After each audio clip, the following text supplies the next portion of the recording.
오늘 말씀의 제목은 명품 가문을 만들자. 따라합시다. 명품 가문을 만들자. 명품 가문을 만들자. 여러분 명품 가문이십니까? 다들? 네. 오늘 우리가 창세기 15강을 이제 하게 되는데 그동안은 조금 창세기 4장을 가지고 14번의 시간을 보냈어요. 앞으로는 조금 이제 범위가 넓게 잡혀지게 될 텐데 이유가 있어요. 창세기 1장부터 4장까지가 우리 인류의 역사 가운데 필요한 여러 가지 이야기들을 다루고 있으면서 오늘 창세기 5장에서 일단락 한숨을 쉬는 것 같은 그런 장이 바로 오늘 우리가 읽은 창세기 5장의 족보 이야기입니다. 이 족보 이야기를 통해서 제가 여러분과 함께 우리의 명품 가문을 만드는 그런 마음들을 같이 나눠보려고 하는데, 여러분은 자기의 본이나 자기가 어느 성씨의 몇 대손이고 뭐 이런 거 아십니까? 여기서 혹시 족보를 가지고 계신 분 계십니까 지금? 자기의 다들 없으시나요? 우리 원순만 선생님 어디 원시세요? 원주 원시. 족보책 있으세요? 네, 족보 있습니다. 네. 자신 있게 족보 있습니다. 예. 저는 경주 정시인데 바꿨어요. 나성 정시로. 나성이 어딘지 아시죠? LA. 예. 소중히 여겨야 되는데 그 소중히 여겨야 되는 이유가 과거에 집착하기 위해서라면 별 의미가 없어요. 그래서 오늘은 우리가 족보 얘기를 이제 같이 하기로 하는데 성경에 의외로 족보 얘기가 나와 있어요. 많진 않아도 심심치 않게 나와 있는 이 족보 얘기가 과연 어떤 의미로 이것이 쓰여졌을까 하는 얘기를 좀 같이 생각해 보면서 나의 혈통을 좀 이야기를 해 보려고 합니다. 성경에 나와 있는 그런 족보 얘기 오늘 창세기 5장에도 있고 역대기에도 있고 마태복음에도 예수님 족보가 있고 누가복음에도 족보가 있고 또 간간히 짧은 족보들이 있는데 성경에 나오는 족보의 특징이 있어요. 먼저 그 특징들을 여러분에게 먼저 설명을 드리면 성경이 어떤 사람들이 소설처럼 쓴 신화가 아니라 성경은 분명히 구체적인 역사적 인물들이 살았던 역사적 사건임을 우리에게 알려주는 그런 근거가 되기도 해요.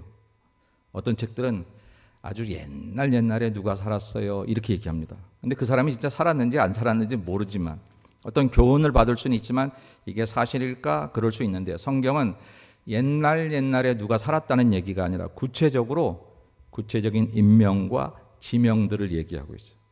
그리고 특별히 족보를 얘기할 때 보면 그 족보에 대한 디테일한 내용을 오늘 우리가 다 얘기할 수는 없지만 그것이 역사적 사건들과 연결되어 있는 것들을 우리에게 소개해주고 있고 역사적 연대와 관계 있는 그런 이름들을 소개해주고 있습니다. 그래서 이 족보를 통해서 성경의 이야기, 특별히 또 예수님 이야기도 허구가 아니라 그냥 누가 만들어낸 이야기가 아니라 구체적으로 하나님이 사람 되셔서 인류 역사 가운데 들어오셔서 이 역사의 주인공이 되신 이야기이구나 하는 것을 우리는 사실 족보를 통해서 알 수 있어요. 사실 우리는 성경을 읽을 때 이 족보 얘기가 나오면 일단 그냥 넘어가려고 하잖아요. 이거 뭐 누가 누구를 낳고 쭉 그거 다 우리가 어떻게 해요? 우리 할아버지 이름도 모르는데 이 성경에 나오는 족보 이름들을 다 어떻게 알게 있어요? 그래서 우리가 그냥 회피해 버리고 싶은데 사실 이 족보 이야기는 굉장히 중요한 미닝이 많이 담겨져 있다는 거예요. 제가 3가지만 오늘 설명을 드리지만 더 많은 의미가 있어요. 첫째는 이 족보는 구체적인 인명과 지명을 통해서 이게 성경의 역사가 신화가 아니라 허구적인 이야기가 아니라 이게 진짜 있었던 이야기다. 왜냐하면 어떤 사람들은 다 성경의 인물들을 그냥 만들어낸 사람처럼 얘기하는 사람들이 있거든요. 근데 족보는 바로 그것을 우리에게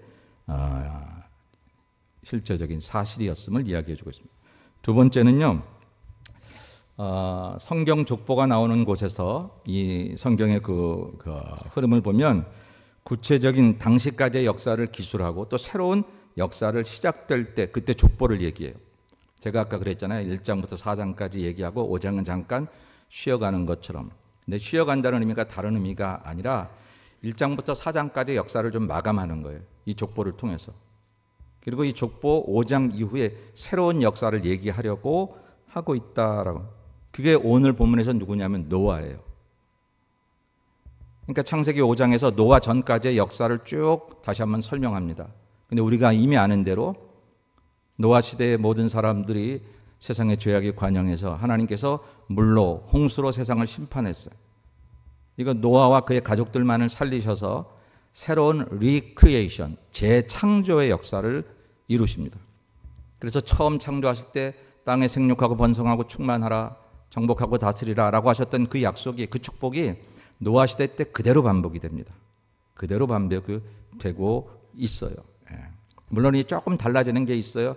왜냐하면 죄악 가운데 시작된 재창조이기 때문에 처음에는 사람들이 뭐 육식을 하지 않았지만 노아 시대 때부터는 육식을 하는 게 허락이 되어 있고, 그러나 피채는 먹지 말라라고 하는 말씀이 주어지고, 여러 가지가 조금씩 달라지긴 해도 노아 시대 때부터 새로운 역사가 그의 아들 셈함 야벳을 통해서 이루어지는 것을 보여주고 있습니다. 예수님의 족보도, 예수님의 족보를 기록한 것이 이렇게 뼈대 있는 집안이야, 족보 있는 집안이야 라고 하는, 또 역사적인 사실이야 라고 하는 것을 이야기하기도 하지만 바로 예수님 시대부터 새로운 역사가 시작된다라고 하는. 그래서 이 족보를 보면 맨 마지막에 있는 사람이 그 족보에서 굉장히 중요해요. 오늘 족보도 보면 노아가 마지막에 나오잖아요. 그러니까 노아 시대 때부터 새로운 시대를 열어간다고는 하나님의 뜻이에요. 예수님 족보도 보면 그저 아브라함부터 시작된 모든 족보가 예수님에게서 끝나요. 그러니까 예수님을 통해서 새로운 역사가 시작이 된다고 하는 것을 설명해 주고 있다라고 하는 것입니다. 그래서 오늘 성경에 나오는 그런 족보는 그 당시까지, 그 족보가 있기까지, 창세기 4장까지의 하나님의 역사를 정리해 줌과 동시에 그 맨 마지막에 노아를 기술함으로 인해서 이 노아 시대 때부터 또 새로운 역사가 시작된다고 하는 것을 보여주는 족보다. 오늘 1절서부터 32절까지 긴 절을 다 읽진 않고 제가 마지막 절을 읽어드렸잖아요. 그 마지막 절이 노아 얘기잖아요. 바로 그런 의미다라고 하는 것입니다. 그리고 이 구약의 모든 족보와 신약의 모든 족보가 합쳐져서 결국은 성경의 족보는 예수 그리스도에게 이르는 구원의 흐름을 설명해 주고 있다 하는 것입니다. 성경은요, 구약, 옛약속, 신약, 새약속이에요. 근데 기준이 있으니까 기준에 의하면 옛약속이고 기준에 의해서 새약속일 거 아니에요? 그 기준이 그리스도 예수, 예수에 의해서. 그래서 모든 게 예수님에게 초점 맞춰지고 있어요. 예수님을 기준으로 해서 옛약속을 구약이라고 말하고, 예수님을 기준으로 해서 새약속을 신약이라고 말하는데 그 중심에 이게 예수 그리스도가 계신 것이고, 우리가 지금 서기 2024년을 살고 있는데 바로 서기 0년을 예수님 이 땅에 탄생하신 날로부터 시작하고 있는 거죠. 물론 역사가들이 이게 조금 미스가 있어서 BC 4년에 예수님이 태어나셨을 것이다 뭐 그렇게 얘기하기도 하지만, 어쨌든 그래도 이 인류 BC와 AD를 가름할 때는 예수 그리스도가 중심이었다라고 하는 것입니다. 마찬가지로 성경의 모든 족보가 결국은 예수님 탄생을 얘기하고 있고, 그리고 그 족보의 마지막 후반부에 새로 쓴 족보가 아직 없어도 그 족보를 만들어갈 사람들은 바로 누구? 저와 여러분이라고 하는 거예요. 저와 여러분이 어디에? 그 예수님 족보에 올라가야 된다라고 하는 것이죠. 그래서 우리의 혈통이 저 경주정씨인데 경주정씨가 아니라 원주원씨가 아니라 이제는 예수 그리스도의 후손으로 이어지는 것, 그렇게 이어져야 되는 것을 강조하는 것이 성경의 족보의 뜻인 줄로 믿습니다. 여러분들은 누구의 자손? 예수 그리스도의 자손. 그럼 우리들은 다 한 피바다 한 몸이른, 그래서 한 자손이 되는 것입니다. 그죠? 우리는 결국은 다 한 고향 사람, 한 혈통의 사람입니다. 여러분 옆에 계신 분들 한번 인사.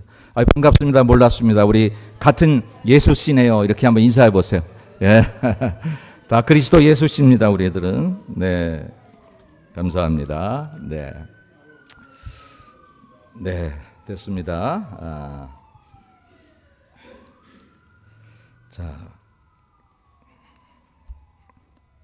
자, 오늘 이제 창세기 5장의 족보를 한번 보겠습니다. 이거 한번 다음 넘겨줘 보세요. 왜 안 나온 거지? 이상하게 이렇게 잘 되다가 안 되고 그럴 때가 좀 있습니다. 창세기 5장. 창세기 5장의 족보. 이제 오늘 그게 우리의 본문이거든요. 이 족보는요, 셋의 족보로 시작이 돼요. 셋은 누구였어요? 지난주일에 아벨 대신에 하나님이 아담과 하와에게 주신 아들이었어요. 그 세 번째라는 셋이 아니라고 말씀드렸죠. 그냥 그 이름 자체가 히브리어로 하면 쉐트라고 하는 말인데 우리말 번역으로 셋으로 이렇게 번역이 됩니다. 그런데 사실 분명히 우리가 기억하는 것은 아담이 누구를 낳았냐면 가인과 아벨을 낳았다고요. 그리고 4장까지 가인과 아벨의 얘기 계속됐었어요. 근데 5장에서 다시 한번 그 족보를 정리하고 있는 거예요. 오늘 그 족보가 이것은 아담의 계보를 적은 책이니라 그러면서 1절이 시작이 돼요. 그럼 우리가 기대하기는 아담의 계보를 적은 책이니까 아담이 가인과 아벨을 낳고 이 얘기가 먼저 나와야 될 것 같은데, 근데 오늘 성경은 그렇지 않고 셋의 족보를 우리에게 보여주고 있는 거예요. 이렇게 시작이 돼요. 3절에 보니까 아담은 130세에 자기의 모양 곧 자기의 형상과 같은 아들을 낳아 이름을 셋이라 하였다는 거예요. 여기 사실 가인과 아벨이 들어가야 우리가 그동안 1장서부터 4장까지 보면서 가인과 아벨의 얘기를 알고 있었던 우리에게 그게 맞는 건데, 아까도 얘기했지만 성경의 족보는 그냥 나열하는 게 아니라 아담이 130세에 셋을 낳고 그 다음에 800년을 더 살았어요. 그렇게 더 살았는데 그 오랜 세월 동안 계속 자녀들을 낳았다고 그랬어요. 그러니까 수없이 많은 자녀들이 있는데 그 자녀들을 하나도 기록하지 않고 가인과 아벨도 기록하지 않고 셋을 기록했다는 거예요. 그리고 셋의 후손들을 지금 창세기 5장의 족보에서 얘기하고 있다는 거예요. 그래서 창세기 5장의 족보는 셋의 후손들, 셋의 족보다라고 하는 것입니다. 130세에 자기의 모양 곧 자기의 형상과 같은 아들을 낳았는데 가인과 아벨이 아니라 셋이라. 이건 가인과 아벨을 부정하는 게 아니라 이제부터 성경이 우리에게 강조하려고 하는 것은 뭐냐면 혈통적인 아들을 만드는 게 성경의 역사가 아니라 믿음의 아들을 만드는 게 성경의 역사다 하는 것을 우리에게 보여주는 것입니다. 저와 여러분이 교회 나오는 까닭은 제가 경주 정씨를 찾아서 여기 나오는 게 아니라 우리 족보를 찾아서, 물론 우리가 한인교회 같은 말을 하고 아무래도 한인들하고 정서가 맞으니까 미국 교회 가지 않고 이렇게 한인교회 모이는 것, 그건 당연한 일이긴 하지만, 그렇다고 우리가 한국에서 언제 살았는데 우리 고려시대 조선시대 그때의 혈통을 찾으러 여기 나온 것이 아니라 오직 우리들은 셋의 혈통되어 예수 그리스도의 족보에 올라가 믿음을 따라서 하나님의 자녀된 것을 확인하고 찾아가기 위해서 여기 나온 줄로 믿으시기를 주의 이름으로 축원합니다. 그러면 이제 마음이 불편하신 분이 계실 수 있어요. 이거 상놈의 집안이구만, 그렇게 생각하실 분이 있어요. 왜냐하면 자기 조상을 몰라본다니까. 조상을 몰라보는 게 아니에요. 우리 과거에 어떤 조상이 있었다는 것을 무시하거나 그렇게 하자는 게 아니잖아요. 한국에 처음 개신교와 천주교가 들어올 때 많이 박해를 받았어요. 까닭은 제사를 안 드린다고 하는 것 때문에. 왜냐하면 기독교 신앙은 죽은 자에게 절하지 아니하니까, 살아계신 하나님 외에는 절하지 않으니까, 제사라고 하는 것은 우리 부모가 돌아가셔서 귀신이 되었다라고 믿는 거고 거기다 절하는 거니까. 그것 때문에 많은 핍박을 받았습니다. 천주교는 곧 정책을 바꿨습니다. 제사를 허용하도록. 너무 핍박을 받으니까. 근데 개신교는 그 정책을 고수하였습니다. 그래서 많이 힘들어하면서 상놈의 교리라고, 신앙이라고 그렇게 핍박을 받기도 했습니다. 근데 우리가 아는 대로 10계명의 첫 계명은 하나님 사랑이고 5번째 사람에 관계된 계명의 첫 계명은 내 부모를 공경하라 했어요. 예수님 십자가에 달려 죽으실 때도 그 구원을 이루는 거룩한 순간에 육신의 어머니였던 마리아를 생각하시면서 그 어머니에게 이 아들 요한을 생각하며 아들을 삼아서 남은 평생을 지내시라고 얘기했습니다. 기독교 신앙은 돌아가신 다음에 잘하자는 게 아니에요. 부모에게 살아계실 때 잘하자고. 돌아가실 때 저 걷는 방에다 찬밥 들여놓고, 돌아가신 다음에는 살아계실 때 그래놓고 돌아가신 다음에는 제사상을 떡버들하게 차라 놓았나 한들, 이건 절대 기독교 신앙에 맞지 않는 거다라고 하는 것이죠. 그래서 그런 역사에서 여러분들 과거에 우리 육신의 혈통을 찾지 않고 믿음의 혈통을 얘기함에 있어서 절대 우리 기독교 신앙이 여러분의 개인적인 그런 것들을, 가문들을 무시하는 것이 아님을 꼭 전제하시고 말씀을 들으시기를 바랍니다. 이 성경의 족보는 우리 믿음의 혈통을 찾는 것, 아담과 하와의 아들로 가인과 아벨이 배제된 까닭은 저들은 몹쓸 놈이다라는 뜻이 아니라 셋이라고 하는 믿음의 혈통을 따라서, 우리 지난 시간에 배웠던 것처럼 셋의 아들 에노스 때부터 비로소 여호와의 이름을 불렀더라라고 성경이 얘기하고 있는 바로 그런 정신을 따라서 이제 족보가 주어진 것이다. 그래서 여러분은 정말 이렇게 생각하세요. 내가 예수 그리스도의 혈통에 올라 있다라고 생각하셔야 돼요. 내 안에 예수 그리스도의 피가 흐르고 있다라고. 옛날 우리 이렇게 가문을 잘 따지던 어른들은 자기 가문에 어떤 훌륭한 분이 계셨으면, 정승이 계셨으면 그분의 함자를 얘기하면서 그 정신에 맞게 살아야 된다고, 우리 16대 할아버지가 어떤 분이었는데 그런 얘기 하잖아요. 네, 저와 여러분의 조상 가운데, 우리의 조상 가운데 하나님이셨는데 이 땅에 사람으로 오셔서 우리 위해 십자가 지고 죽으시고 우리를 살리신 예수 그리스도의 보혈이, 예수 그리스도의 피가 저와 여러분의 피 속에 흐르는 줄로 믿습니다. 여러분 그거 안 믿어지면 우리는 예수를 구경하러 온 사람들. 예수가 있다더라. 중세에 지어진 아름다운 건축물들을 여러분들이 유럽 여행을 하면서 야, 저렇게 아름다운 건물이 있네, 교회가 있네. 그렇게 구경하는 사람은 그 교회를 통해서 영적인 힘은 못 받습니다. 혹시 음악과 미술과 혹시 여행하는 관광의 흥을 얻을 수 있을런지 모르지만, 그러나 내 교회라고 해서 큰 건물이든 작은 건물이든 그 교회를 통해서 내가 믿음의 훈련을 받고 여기서 예수 그리스도를 만나는 사람은 바로 예수 그리스도의 혈통 후손이 되어서 그 예수 그리스도의 피가 내 속에 흐르는 사람이 되는 것입니다. 오늘 우리 예수마을교회 이 예배 시간은 바로 그렇게 예수 그리스도의 혈통을 이어받은 믿음의 후손들인 저와 여러분들이 나름대로 세상에 아직까지 하나님 나라 가기까지는 사단이 우리를 공격하니까 여전히 마음을 하나님 앞에 바로 먹었는데도 넘어지고 쓰러지고 그냥 사단의 모습을 우리 안에 갖추고 있고, 근데 예배를 통해서 다시 한번 우리 것을 다잡고 내 안에 예수의 피가 흐르는 것을 다시 한번 깨닫고 나를 돌아보아 내가 셋의 후손임을, 예수 그리스도의 후손임을 고백하는 그런 은혜가 오늘 예배인 줄로 믿고 여러분에게 그런 은총이 넘쳐나시기를 주의 이름으로 축원합니다. 그래서 이 족보가, 창세기 5장의 족보가 노아에게 이르는 족보고 노아로 끝난다. 아까 제가 얘기를 했습니다. 노아는 500세 된 후에 셈과 함과 야벳을 낳았더라. 셈은 이제 영적인 계통을 이어받은 그런 계통들로 흘러갔고, 함은 아프리카 쪽, 야벳은 유럽 쪽, 그런 얘기 나중에 또 시간이 되면 하도록 그렇게 하겠습니다. 노아가 새로운 시대를 예고하는 인물로 창세기 5장의 족보에 끝난 거예요. 그래서 창세기 5장의 족보가 딱 끝난 다음에 6장에 노아 홍수의 얘기가 나오는 것이고 거기서 새로운 창조 이야기가 시작이 된다. 창세기 5장의 족보는 거기까지지만 우리들은 그것과 더불어서 이미 예수 그리스도의 족보를 알고 있고, 그리고 이 시대, 예수님 이후에 2000년 지난 이 시대에 살면서 창세기 5장의 셋의 후손과 예수 그리스도에게 이르는 영적인 후손, 바로 그 다음에 우리가 그 자리에 들어가서 하나님 나라의 일꾼 되어 하나님의 새로운 백성 되어 이제 우리 정체성이 달라지고 우리의 피가 달라지고 우리의 삶의 가치관이 달라지는 삶을 살아간다고 하는 것, 이것이 오늘 성경이 우리에게 강조하고 들려주는 말씀, 이 말씀이 이번 5월 한 달 동안 우리 예수마을 모든 가족들에게 함께 하셔서 여러분은 예수 그리스도의 멋진 후손으로 아름답고 멋지게 이 세상을 주님처럼 승리하며 살아가시기를 주의 이름으로 축원합니다. 그래서 결론적으로 오늘 제가 명품 가문이 되자 이렇게 말했는데, 그냥 명품 가문이 아니라 신앙의 명품 가문이 되자 하는 얘기를 결론적으로 좀 얘기를 하려고 해요. 여러분 혹시 명품백 가지고 계신 분 계십니까? 여기서 있다 그러면 또 혼자 괜찮아요. 여러분 명품백 좀 가지시면 어때요? 괜찮아요. 근데 명품백을 가지면 내가 명품 인간이 될까요? 명품 사람이 될까요? 만약에 그렇게 된다면 저도 죽어라고 아울렛 가서라도 명품백을 사가지고 한 몇 개 이렇게 가지고서 명품 사람 흉내를 내면 좋겠다 싶은데, 우리 알지요? 그것 가지고 되지 않는 것을, 그냥 사람이 뭔가 헛헛하니까 자꾸 그런 것들을 채워보고 싶은 거예요.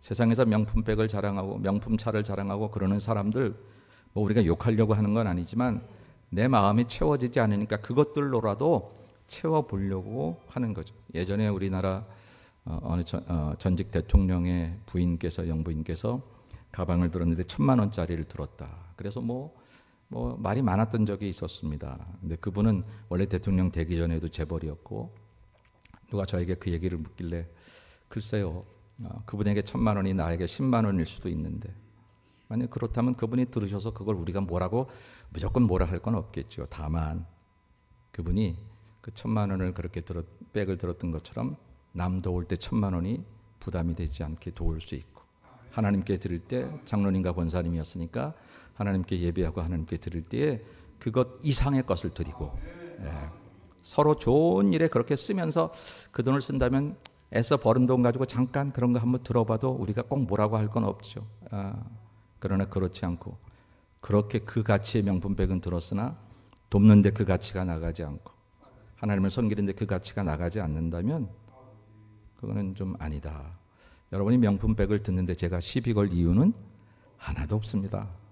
그러나 그것에 드는 가치 이상으로 우리가 남을 돕거나 하나님을 섬기거나 하나님 앞에 서는 일에 있어서 내가 들었던 이 백의 가치만도 못하게 나간다면, 아울렛에 가서 몇백 불짜리 사는 거가 전혀 부담이 되지 않는데 교회에서 여성교회에서 뭐 일을 한다고 하는데 회비 10불 내라는데 그 10불이 부담스럽다고 만일 얘기하는 정도의 우리의 마음이라면 그건 다시 생각해 봐야 된다라고 하는 것이죠.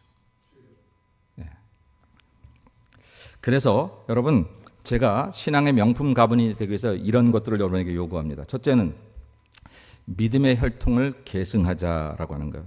여러분, 어떻든 여러분이 신앙의 1세대든 신앙의 몇 세대든 여러분에게서 신앙이 끊어지면 안 되는 것이고, 내가 신앙의 혈통을 이어받지 못했다 할지라도 내가 신앙의 1세대가 되어서 내 자식들에게 신앙을 이어가는 그런 자손들이 되도록 그렇게 하셔야 되는. 아이고 목사님 그게 쉬워요. 자식들이 다 머리가 컸는데 말 안 들어요. 여러분, 다른 건 간섭하지 마세요. 그들이 어떻게 하고 다니든지, 뭐 옷을 어떻게 입고 다니든지, 뭐 사업을 어떻게 하고 자기들도 뭐 망하려고 하겠어요? 다 잘 되려고 하겠지. 그런 것 쓸데없이 간섭할 것은 없는데, 믿음에 있어서는,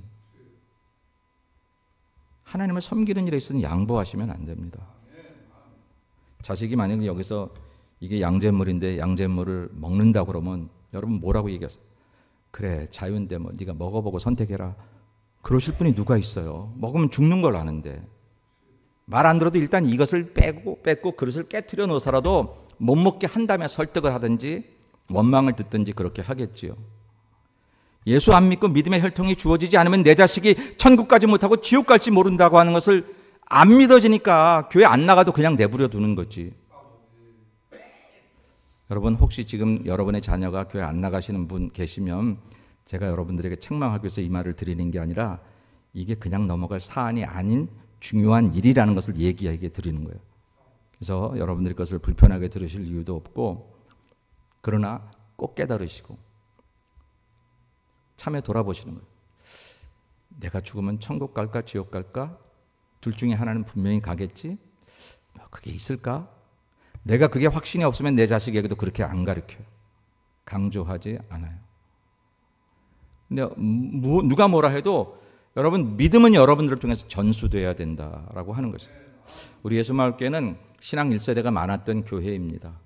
신앙 1세대들은 조금 삶이 피곤해요. 자기서부터 이제 신앙이 새로 바뀌어지니까 공격도 많이 받고 어려움도 많이 겪어요. 신앙 한 3세대, 4세대 되시는 그런 분들 보면 뭐 그냥 대충 사는 것 같아도 받는 복이 있더라고요. 받는 복이 있어요. 나는 우리 교우들이, 여러분들의 자녀손들이 자기들의 믿음대로 하나님께 평가를 받긴 하겠지만 그래도 부모의 믿음이 그들에게 복이 되고 쌓인 복이 되어서 그들의 삶이 풍성해지시기를 주의 이름으로 축원합니다. 내 자식이 잘 되기를 바라는 마음은 누구나 다 똑같은데, 그런데 이 믿음으로 믿음의 혈통을 이어가야 된다는 생각은 하지 못하는 것이 우리에게 문제라는 거예요. 디모데를 바울이 소개할 때 이렇게 소개를 합니다. 이는 내 속에 거짓이 없는 믿음을 있음을 생각합니다. 이 믿음은 먼저 내 외조모 로이스와 내 어머니 유니게 속에 있더니 내 속에도 있는 줄을 확신하노라라고 얘기합니다. 디모데라는 참 아름다운 청년을 바울이 만났는데 이 믿음이 디모데에게서 시작된 게 아니라 그 외할머니에게서, 그리고 그 어머니 유니스에게서 시작이 된 거라고 하는 것입니다. 그 디모데라는 이 아름다운 그런 예술품 같은 그런 믿음의 작품이 나왔는데 쌓인 축복이 있다라고 하는 것을 이야기하고 있는 거예요. 믿음의 유산을 남기는 것이 여러분이 세상에 그 어떤 것을 남기는 것보다 중요하다라고 하는 것입니다. 본이 됐으면 좋겠어요. 록펠러 어머니가 10가지 지켜야 될 내용들, 여러분 인터넷 찾아보시면 다 나와 있습니다. 시간이 없어 제가 얘기 못하지만 뭐 그런 것들 중에 하나, 주일을 성수해라. 어떠한 일이 있어도 주일은 자기 본교회에서 드려라. 뭐 그런 얘기들이 있고, 하나님을 제일로 생각하고 하나님 다음으로 목사님을 중요하게 생각하라. 이건 제가 좀 강조하려고 하는 건데 웃자고 하는 소리고요. 여러 가지 귀한 것들이 있어요. 한쪽 주머니는 늘 11조 주머니로 만들어라. 뭐 그런 것들. 록펠러가 훌륭하다 훌륭하지 않다를 떠나서 내가 다른 건 몰라도 믿음으로 남겨야 될 얘기들은 가져야 되지 않겠습니까? 여러분 자녀손들에게 믿음으로 남길 어떤 유산들이 있으십니까? 어떤 말들이 있으십니까? 가끔 우리의 자녀들이 교회를 안 다니는, 옛날에 잘 다녔는데, 아이고 목사님 우리 애가 청년 때 정말 청년회장하고 잘 다녔는데 지금은 뭐 교회 상처를 받아서 잘 안 다녀요. 안타깝죠. 교회에서 상처를 받았다는 건 안타깝지만 그 상처 때문에 내가 교회를 안 다닌다는 사실이 합리화될 수는 없어요. 정당화될 수는 없습니다.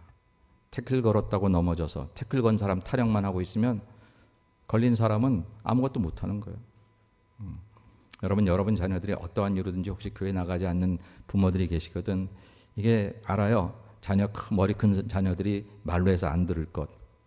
그 안 되면 눈물 흘려 기도라도 하셔야죠. 눈물 흘려 기도. 어거스틴 뒤에 모니카, 어머니 모니카가 있었기 때문에 그 방탕하던 아들이 돌아와서 기독교에 아주 훌륭한 하나님의 사람이 되었잖아요. 그래서 믿음의 유산을 남기고 믿음의 혈통을 계승하자라고. 제가 이렇게 목회해 보면 참 아름다운 믿음의 사람들은 대부분 그들의 부모나 조모로부터 배운 모습들이 있어요. 헌금하는 모습, 예배드리는 모습, 주일 성수하는 거, 봉사하는 거. 제가 가끔 말했지만 하여튼 저는 우리 할머니나 어머니가 헌금을 다리던 거 생각이 나요. 헌금 다려야 뭐 1,000원짜리가 10,000원짜리 되는 건 아니지만 하나님 앞에 드려야 될 것을 소중히 여긴다는 그런 마음에 대해서는 이렇게 본이 되었던 것 같아요. 여러분, 좋은 유산을 남기는 것도 좋지만 내 대해서 믿음의 혈통이 깨지면 안 됩니다. 특별히 이민사회에 와서 우리 자녀들을 한국에서보다 더 통제하기 어려운 시대 속에 살고 있어요. 그런 사회 속에 살고 있어요. 그래도 다른 건 몰라도 여러분 믿음의 유산이 전해질 수 있어야 되고 자녀들이 지금 안 나가는 사실에 대해서 이해하려고 하지 마세요. 그들이 나쁘다는 뜻이 아니에요. 그만큼 공격을 받는 거니까 정말 그렇게 안 나가고 있는데 내가 이렇게 태평하게 지낼 수 있는 것 아니에요. 눈물 흘려 기도하시고 자녀들을 위해서 기도하세요. 여러분이 그런 제목을 가지고 저에게 말씀하시는 분들은 제가 그 자녀들을 위해서 늘 기도합니다. 돌아오도록 하나님 앞에 서도록 믿음의 혈통을 계승하자. 두 번째는요. 교회 역사에 남는 사람이 되자. 신앙의 명품 가문이 되는 것은 이런 거예요. 교회 역사에. 물론 교회 역사라고 하니까 너무 거창하게 들리지요. 거창한 것도 좋고 거창하지 않은 것도 좋아요. 로마서 16장에 사도 바울이 편지를 쓰면서 이렇게 편지를 썼어요. 주 안에서 택하심을 입은 루포와 그의 어머니에게 문안하라. 그의 어머니는 곧 내 어머니니라 그랬어요. 루포가 누구냐면요. 구레네 시몬 아들이에요. 구레네 시몬 아들. 여러분 아시잖아요. 예수님 십자가 지고 가는 거 구경하고 있다가 얼떨결에 로마 군인이 당신이 저 십자가 지라고 그래서 대신 십자가를 지셨던 그 구레네 시몬. 그 아들이 루포고 오늘 사도 바울이 그의 어머니는 곧 내 어머니라고 말하는 것은 구레네 시몬의 아내예요. 얼떨결에 진 십자가. 근데 가문이 달라졌어요.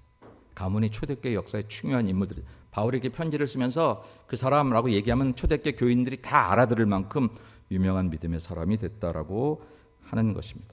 기왕이면 교회 역사에 남는 인물이 되면 좋겠어요. 이민 역사, 이민 기독교사에 남는 우리 예수마을교회와 여러분들이 됐으면 좋겠어요.